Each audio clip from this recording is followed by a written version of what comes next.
So basically, like, skeptics are just conspiracy theories. It's just coming up with stuff. It's just conspiracy theories that are wild. How are the daggone skeptics going to be dunking on the Christians that think Jesus is coming back on April 8th, and at the same time being like, the Bible's false because of X? Like, what, dude?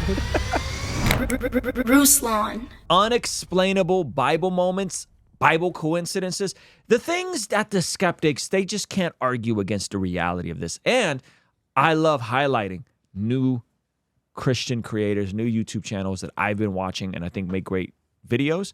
And so as we are conversing on the ideas of apologetics, the ideas of theology, can you trust the Bible? Should you trust the Bible?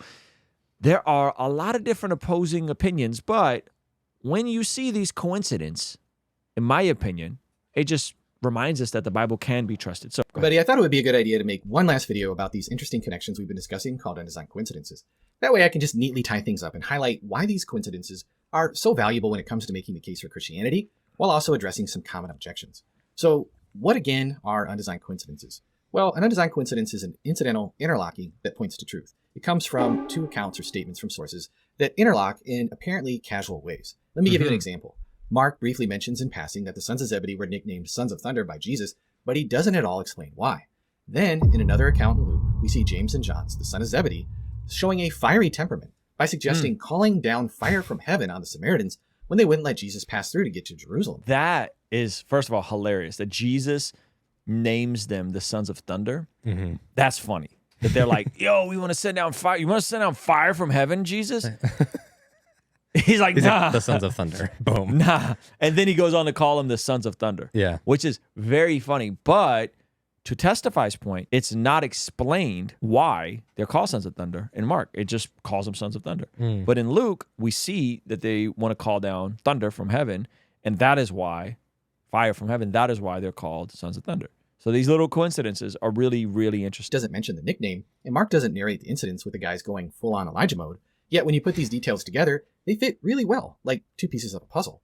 So why is this a big deal? Well, it suggests that the accounts had access to the truth independently. The casual way these details are mentioned is a clue to this. They don't seem to be trying to corroborate each other, which makes it less likely that they're just made up. Furthermore, these connections might go unnoticed by the audience, which wouldn't at all serve the purposes of a faker. Finding one undesigned coincidence could be brushed off as mere chance, like accidentally fitting two unrelated puzzle pieces together. But when we keep on stumbling upon lots of these connections in the Gospels, especially when each Gospel helps explain the others, it's hard to believe that they're all just random. There are actually heaps of these connections, not only among the Gospels, but also between Acts and Paul's letters. Go back and watch the playlist in the description, and I give tons of examples. What's really cool is how these connections crisscross all over the place. John clears up stuff in the Synoptic Gospels, that's Matthew, Mark, and Luke, and vice versa. The Synoptic Gospels often also explain each other. There's no clear development pattern here. The big deal is that the writers of the Synoptic Gospels couldn't have known John's Gospel would later explain things, and they couldn't have planned to set things up to match John's Gospel. It just seems like these connections just naturally come about when they talk about what happened. And because there are so many of these connections, it suggests that the gospel writers weren't just merely kind of reliable or generally reliable. No, they were super honest. They really knew their stuff, and they really were close up to what actually happened. It's like they were passing down exactly what the people who saw Jesus said and did. So what does this all mean? So the reason why this is significant is because we've been discussing some of the egregious ways that people try to minimize the authenticity of the Bible by starting with faulty presuppositions. So they'll say like, oh, the Bible's got to be written later. The New Testament gospel's got to be written later. Why? Well, because, there's no way Jesus could have properly predicted 70 AD destruction of the temple. And so it's probably written after that because Jesus couldn't have gotten prophecy. He was just making it up. He was making it up. Well, not that he was making it up. Those were words put in his mouth by people who later saw the destruction and then wanted to have him prophesy the destruction of the temple. It's a very disingenuous way to use circular reasoning to discredit documents being earlier based not on necessarily hard evidence, but just on theories and the presupposition that supernatural things can't be possible. Jesus can't prophesy accurately. And so this is kind of the same thing as if we then can put together these different pieces, it then points to the authenticity of the Bible being reliable and not being on accident. Jesus said and did. So what does this all mean? It means that what they wrote down likely actually goes back to what the original disciples claimed about Jesus. And among other things, they claimed that Jesus really physically rose from the dead on Easter morning, And the resurrection appearances they described weren't merely vague, fleeting appearances. They mentioned things like eating with Jesus, touching his wounds, having group conversations over a period of weeks after he came back to life. These just are not the kind of things that you can easily be mistaken about. And even when they faced a lot of trouble, like being arrested and threatened and some of them even being killed, they kept on spreading the message. That just makes their stories even more believable, because if they were lying, they probably would stop when things got tough. But they didn't. By all accounts, they kept on going. My point is, undesigned coincidences help us make an argument that Jesus really rose from the dead that goes beyond the usual, hey, let's just use the appearances in 1 Corinthians 15 approach. What Paul mentions about the appearances are valuable to some extent, but he doesn't really describe what the appearances to the disciples were actually like. So using Paul to carry the load of our resurrection apologetic just isn't going to cut it. I understand that many scholars strongly believe that the Gospels have some truth, but are mostly exaggerated legends. So what's written about the resurrection is considered to be made up later. They think the original appearances weren't really all that convincing, which is why the gospel writers had to go in and add more details. Because of this, many people oppose the idea of undesigned coincidences. Some might say, well, this apologetic argument is old. But arguments aren't false just because they're apologetic arguments, and they don't have expiration dates either, like milk. Others say undesigned coincidences go against academic biblical consensus. Okay, but popularity is a rotten test of truth, and there are... I reject your claim because Bible scholars say. Some Bible scholars disagree. Those scholars don't count because they're biased. Why don't they count, and what makes them so biased? They don't agree with our conclusions. How do you know that your views are true? Because I reject your claims. Circular reasoning, right? That was my whole critique of why they date the Gospels later, right? Go ahead. Test of truth, and there are some biblical scholars who do in fact like undesigned coincidences. Some skeptics go a lot further, coming up with creative theories, like suggesting a hypothetical source that could have contained both parts of the information and might have been copied partially. In simpler terms, to get rid of the independence, they propose the existence of a now lost super gospel that included all the details that the evangelists used. This is what we call being... This is the gospel of the X. They feel like all the writers were actually pulling from the gospel of X, and that's where they got the information and from. It's a completely made up thing that they've never had discovered any evidence for, but that was their conclusion as to how they wrote gospels that actually correlated well with each other. Exactly. So insane. So basically, like, skeptics are just conspiracy theories. It's just coming up with stuff. It's just conspiracy theories that are wild. Yeah, there's this other lost gospel that, like, the writers of the gospels, they all plagiarize from. How are the daggone skeptics going to be dunking on the Christians that think Jesus is coming back on April 8th, and at the same time being like, the Bible's false because of X? Like, what, dude? That's wild. Being ad hoc. There's just no evidence for this supposed super gospel. It's merely suggested to avoid accepting the argument's conclusion. Some might say, well, yeah, but there was a super gospel in the oral tradition that contained both halves of the coincidence. Early Christians made up these stories, and they were carefully transmitted orally. But remember that many are examples of undesigned coincidences. They revolve around mundane and insignificant details. Those are exactly the kind of details that are often quickly and easily forgotten.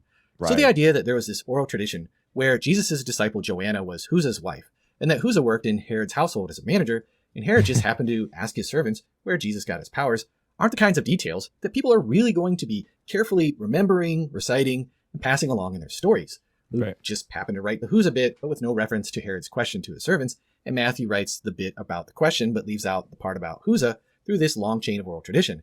I mean, I guess in theory that's possible, but just how plausible is that? It's weird that skeptics who say that this explains undesigned coincidences are often the same people who want to say that the evangelists were just writing down a long chain of stories that were passed down in a giant game telephone, and things got garbled, and therefore they aren't really reliable. Now, another silly objection is to say that while there are some real connections between different stories that are an indicator of at least a historical kernel of truth, the writers just made up the miracle stories. But here's one problem with that. These undesigned coincidences show up not just in ordinary parts of the Gospels, like Jesus giving nicknames to his followers or what Herod asked his servants, but also in miracle stories, like when he fed 5,000 people. And in fact, precisely in the story of the feeding of the 5,000, we find a bunch of undesigned coincidences. This argument just doesn't really prove anything because you can't test it. If the Gospels seem honest overall, it's just way too easy to say the miracle parts are made up. Another weak attempt to counter the argument is to just come up with speculative explanations about how one author or another might have just invented the information. So for instance, suggesting that Mark's portrayal of the Zebedee brothers is influenced by the legends of Castor and Pollux, and yes, this is a real theory from a genuine biblical scholar, and that's where the nickname Sons of Thunder comes from, that only explains one part of the coincidence. It doesn't really address why Jesus likely called them the Sons of Thunder due to their hot temper, as we see in Luke. Furthermore, proposing, oh, well, Luke was reading... He put fellas chill from Jesus telling the sons of thunder. Mark omitted the nickname references, but then created a story about Jesus getting upset with them for wanting to call down fire on the Samaritans to show where the nickname came from, is just a convenient rescue attempt. It doesn't explain why he left out the original detail about the nickname. We just don't expect fictionalizers to leave out the original callbacks and hints. We could make up meanings for things endlessly and dismiss a lot of actual history. You saw he was tracking with your conspiracy theory. He made the scholar with the tinfoil hat. He was tracking with you. Let's take a closer look at a story from the Anne Frank narratives that we discussed in the first video. Here we find an undesigned coincidence. In their memoirs, Ronnie Goldstein Van Cleef talks about her arrival to Auschwitz, hearing this side, that side. Hannah Elizabeth Pitt Goslar recalls Mengele saying in German, Reichs links. However, their stories alone don't explain why this division occurred. But Leni de Jean van Naarden casually mentions that the very old and young were separated from the rest and taken to the crematorium. Yet she leaves out the commands for them to divide. But these two things come together because they're based on historical truth. Now, someone might suggest that the instructions to separate weren't really meant literally, but could just be seen as a metaphor for the arbitrary and dehumanizing nature of selection processes. And a clever historical critic could argue that Leni's explanation of separating the vulnerable symbolizes the cruel efficiency of oppressive regimes, but these things aren't really literal accounts of what actually happened. They just look like they fit together. But saying that doesn't really make a whole lot of sense. It doesn't explain how the details fit together so naturally. A smart literary critic could also come along and just say that the stories about the divisions were only symbolic. But then Leni, after reading their stories and thinking they were actually historical, guessed that the young and old were taken away, even though she wasn't 100% sure. She made it up to make the story seem more believable. While that sounds possible, a better explanation is the stories arose because that's how these three ladies remembered what happened. I can't emphasize this enough. Simply making up a just-so story isn't a valid way to argue against the evidence of undesigned coincidences. The problem with that is you have to keep making up different stories for each undesigned coincidence, which just multiplies the complexity of your hypothesis. But the theory that the Gospels are eyewitness accounts explains all of the data in one fell swoop. All right. So I hope you found this wrap-up video helpful as a bookend. Yeah, shout out to Testify. Undesigned coincidences point to the Gospels being accurate in their depiction because they sound and seem like different perspectives from different eyewitnesses, making the scripture reliable. Cooking.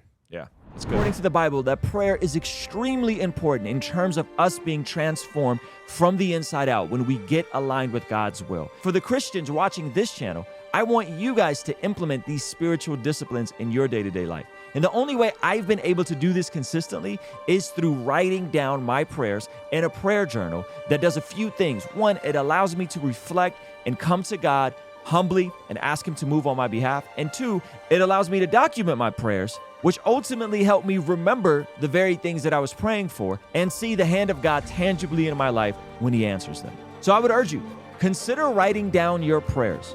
It could be in a blank notebook. It could even be on your phone. Or you could check out the one I personally designed and used from my own quiet time and spiritual discipline that I think will be a huge blessing. It's the exact structure and system that I've used for years to pray and be more consistent in my spiritual disciplines. You can pick yours up today by clicking the link in the pinned comment below. All right, I'll see you over there. Peace.